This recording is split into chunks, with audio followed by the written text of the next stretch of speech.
All right, as promised, let's move to the commodity market and get Manisha Gupta in on the latest. Manisha, hi morning. You're looking at crude right now?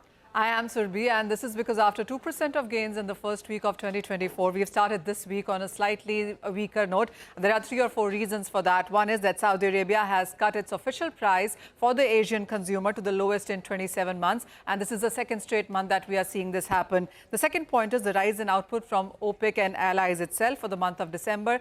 They have produced 70,000 barrels per day more than the previous month, totaling at 27.88 million barrels per day. The third point that you have seen pressure come into the market says that the U.S. non-farm payroll data came in much higher than what the street was anticipating at 170,000. The number that we saw was 216,000, and that has now brought down the probability of an interest rate cut in the month of March.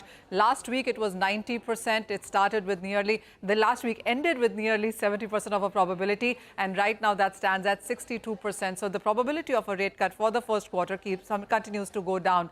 The fourth point is that while we are looking at concerns because of the Israel-Hamas war, Red Sea and Syria shutdowns as well, but that hasn't really impacted the supplies within the international market, and demand still continues to be a concern. So whether it's about India, where we imported less, U.S. imports have been on the lower side, and with the Chinese data also coming in on the weaker side, the street believes that we are at a higher side for the crude prices already.